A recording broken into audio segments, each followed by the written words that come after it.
Saludos amigos y no tan amigos, estamos de vuelta en nuestra página oficial jw.org Testigo de Jehová, la religión, un gran negocio. Recuerda lo que leímos, una investigación sacó a la luz que un obispo católico estuvo más de 13 años usando los fondos de la iglesia para pagarse casi 150 viajes en jet privado y unos 200 en limusina. También se gastó más de 4 millones de dólares en remodelar la casa de la iglesia donde él vivía. Bueno, hoy tenemos la noticia, vamos a ver si el Vaticano es un negocio o es religión o, como yo siempre les he dicho, es la empresa criminal más antigua en la historia de la humanidad. Vamos a ver las noticias. Hoteles de lujo, limusinas y jets privados, así vivía un obispo acusado de abuso sexual, abuso y malversación en los Estados Unidos. La noticia es de 2019. Vaya usted a los canales de antisecta y todos estos apologistas católicos e idólatras y vea cuántos hablan de este tema o de esta información. Han salido a la luz nuevos detalles de la lujosa vida que llevaba Michael Brandfield, ex obispo de la diócesis de Welling Charleston, en Virginia Occidental, quien está acusado de abuso sexual y malversación financiera. Aquí tenemos la fotografía. Si usted va a cualquier canal de estos apologistas católicos, encontrará esta imagen en sus canales, en sus cientos de videos donde hablan horas y horas de los testigos de Jehová. Bueno, usted vaya y verifique a ver si encuentra información. Michael Brandfield, ex obispo de Welling Charleston, Virginia Occidental. Él tiene la fotografía para que vea la cara de estos criminales. Según reseña el Washington Post, y podemos hacer un enlace al Washington Post, aquí está la información, el Washington Post, donde se muestra la información de, obviamente, bueno, aquí nos salta la publicidad, aquí se muestra la información de, en inglés, obviamente, de todos los pormenores de este mal llamado padre, mal llamado sacerdote. El ex obispo de 76 años realizó viajes en jet privado y limusinas a nombre de la iglesia para trasladarse a una peregrinación que organizó en la capital y por la cual pidió a sus feligreses pagar hasta 190 dólares. Después de esto que tuvo lugar en septiembre de 2017 y fue definitivo para su posterior separación sin honores de la institución católica. Se supo que Brandfield había gastado millones de dólares de su diócesis en viajes dentro de Estados Unidos y al extranjero. Una investigación del Post reveló que a lo largo de sus 13 años como líder de la diócesis de Welling Charleston, el religioso hizo casi 150 viajes en jets privados y unos 200 en limusina. También se alojó en hoteles exclusivos en Washington, Roma, París, Londres y el Caribe. Bueno, y tienen, miren, la vida de pobres y los votos de pobreza de los líderes católicos. En 2018, Brandfield se quedó una semana en el penthouse de un hotel de Palm Beach, Florida, un costo de $9,336. Contrató un chofer para que lo llevara por un día a la capital por $1,383 y gastó $12,386 en un avión para trasladarse a la costa de Jersey a una reunión con el embajador del Papa Francisco, el Papanata Francisco. No fue hasta julio de este año que Brandfield fue expulsado por malversación del presupuesto de su diócesis. Una investigación interna de la iglesia también encontró que el obispo acosó a jóvenes sacerdotes y seminaristas. El informe de investigación obtenido por el Post reveló que en total gastó 2,4 millones de dólares de fondos de la iglesia en viajes y dio otros 350,000 en regalos en efectivo a otros clérigos, sin arrepentimiento. En declaraciones a la prensa, Brandfield alegó que sus vacaciones eran un merecido descanso de sus responsabilidades religiosas y culpó a sus ayudantes por seleccionar alojamiento de lujo, incluido el ático en Palm Beach. Dijo también que la mayoría de sus viajes estuvieron relacionados con su papel como presidente de la Fundación Papal, una entidad sin fines de lucro que recauda dinero de católicos ricos para iniciativas del Vaticano. Brandfield y sus ayudantes ya se encuentran deslindados de la iglesia, pero el ex obispo podría enfrentar consecuencias financieras. El sucesor de Brandfield, Mark Brennan, ha lanzado la auditoría interna para determinar qué gastos, si los hubo, de Brandfield estaban relacionados con los negocios de la iglesia. Si Brandfield no coopera, el obispo Brennan ha declarado que tiene la intención de ejercer su autoridad unilateral para recuperar fondos que podemos determinar que se utilizaron principalmente para beneficio personal, declaró la diócesis en un comunicado. Bradfield dijo al Post que se había acostumbrado al estilo de vida cómodo que llevó durante 25 años trabajando en la Basílica del Santuario Nacional de la Inmaculada Concepción en Washington, la iglesia católica más grande de América del Norte. En Virginia Occidental, el religioso gastó 4.6 millones en renovaciones de la residencia de su iglesia, casi 140.000 en restaurantes, 62.000 en joyas y otros miles en alcohol, según el informe desglosado de la investigación. Bueno, y después vemos a los testigos de Jehová católicos hablando de Morris cuando estaba comprando alcohol. Bueno, y vemos, ¿no? Si usted es testigo de Jehová, bueno, busque la información para que usted abra los ojos también.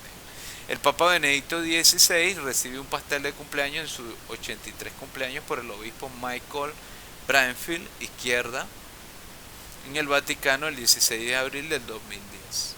Bueno, aquí vemos pues la vida de lujo de estos pobres hombres. Bueno, ya este está muerto, ya está en el infierno, porque allí es donde van todos estos papanatas.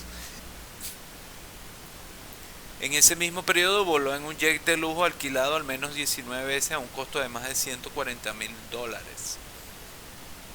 Una cifra que se suma al millón que gastó en ese medio de transporte durante todo su mandato.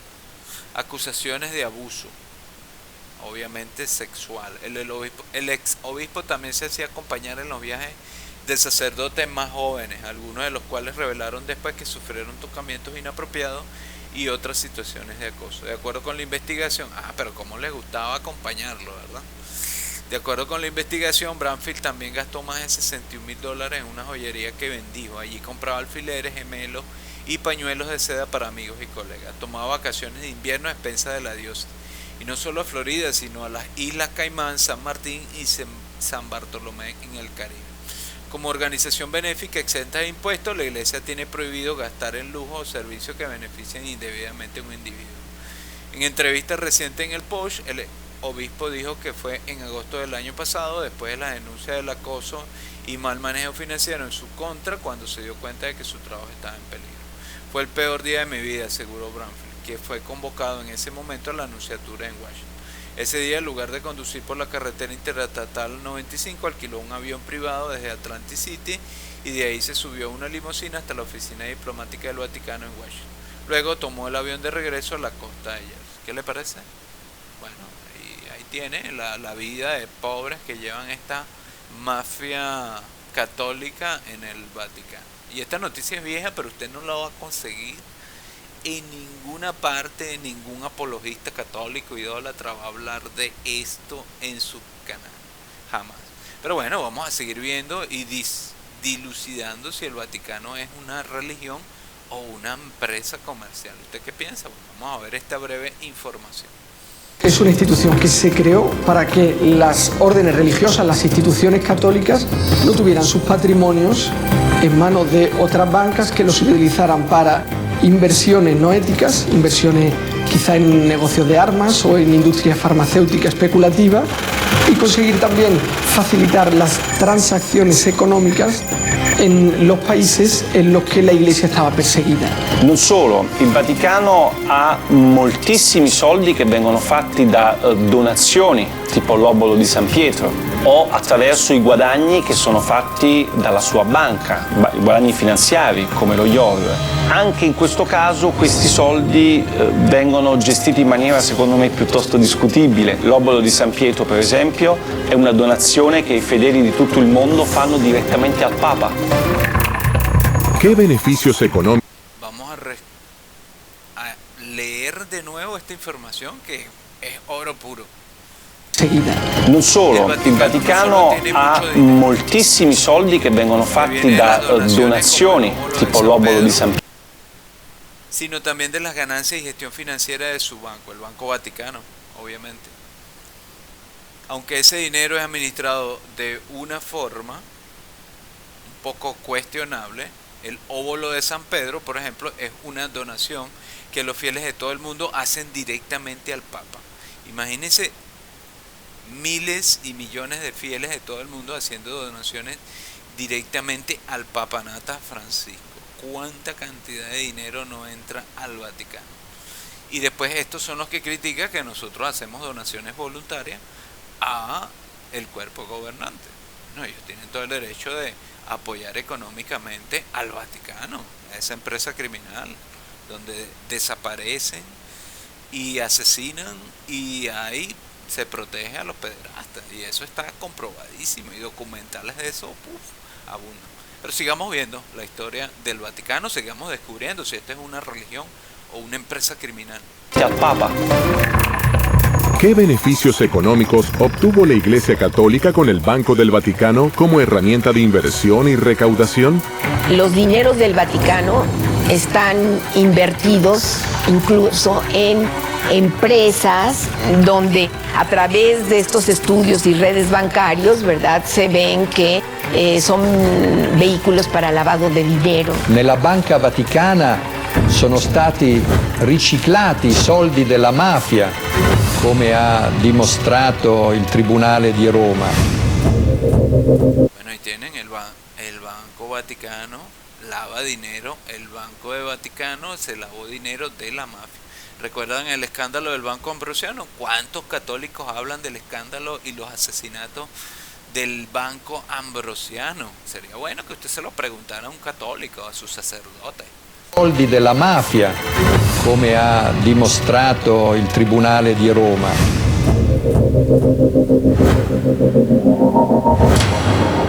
Questi soldi sono in parte stati investiti su azioni come la Pepsi Cola, come la Dow Chemical, come la Exxon. È ovvio che tutto questo senza nessuna trasparenza e senza che i cittadini italiani sapessero nulla. Attraverso i canali della Banca Vaticana sono passati soldi per tangenti di corruzione ai partiti politici italiani di governo negli anni 80-90. Questi soldi, anche i guadagni, non vengono quasi mai dati ai poveri, ma servono, e questo non lo dico io, ma lo dice un lavoro della Commissione europea, servono per le necessità dei dicasteri romani e dei cardinali. Desde hace tiempo, muchas personas entre especialistas y grandes teólogos se hacen la misma pregunta. ¿Cómo es posible que la Iglesia acumule tantas riquezas habiendo tantos pobres en el mundo?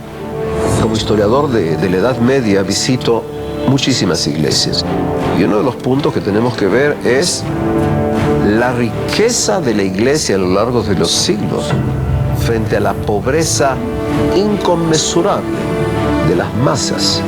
No así porque sí has tenido tantas veces rebelías contra la Iglesia. Quiero creer che Francisco verdaderamente va a hacer un cambio. La Conferenza Episcopale Italiana, che è la più importante del mondo, riceve direttamente dagli italiani quasi 1 miliardo di euro l'anno, che secondo le pubblicità che i vescovi fanno in televisione servirebbero ai poveri, agli ultimi, ai paesi del terzo mondo. L'80% di questi soldi non va ai poveri. ¿Están escuchando? Bueno, nada más en Italia todos los años el Vaticano recauda 1.000 millones de euros y no va para la ayuda a los pobres. Ahí tiene, lo vamos a repetir. De todas maneras vamos a dejar el enlace en los comentarios de esta información mucho más amplia y usted va a ver todo lo que esconde el Vaticano, todas las cochinadas, todos los negocios oscuros. Riceve direttamente dagli italiani quasi 1 miliardo di euro l'anno, che secondo le pubblicità che i vescovi fanno in televisione servirebbero ai poveri, agli ultimi, ai paesi del terzo mondo. L'80% di questi soldi non va ai poveri. ¿Sería posible terminar definitivamente con la pobreza si el Vaticano se desprendiera de toda la riqueza que posee alrededor del mundo? La venta de propiedades de la Iglesia para acabar con la pobreza en el mundo sería útil, pero serviría solo a tapar un problema, ¿no? Creo que lo que está haciendo Francisco es cambiar la cultura, que pasa por conseguir que la situación, que el ritmo de vida de los altos cargos del Vaticano sea más sobrio y sea más ejemplar. Lo que el Papa Francisco ha pedido es que las estructuras de la Iglesia se utilicen para ayudar a las personas. Ah, come vorrei una chiesa povera e per i poveri. A raíz de esa frase, una iglesia pobre para los pobres, es que se llega a una campaña de Francisco para intentar combatir la corrupción y hacerlo de una manera effettiva. Secondo qualcuno che pensa che il Vangelo debba essere una sorta di guida, no? del Vaticano, e il Vangelo non scrive da nessuna parte che gli apostoli e i successori di Pietro devono costruire una banca. Hay que tener en cuenta que la iglesia es un estamento que ha llegado a transformarse en algo inmenso y es muy difícil el poder controlar tantísimos grupos de influencia dentro de lo que es el Vaticano. Bueno, ahí tienen la información. Vamos a dejar el enlace de la información más completa en los comentarios y usted va a poder verificar y comprobar si su iglesia católica, la iglesia católica idólatra, esta mafia de la antigüedad, es un negocio o una religión. Para mí es más negocio que religión y es una empresa criminal. Pero bueno, cada quien tiene derecho de opinar como mejor prefiere.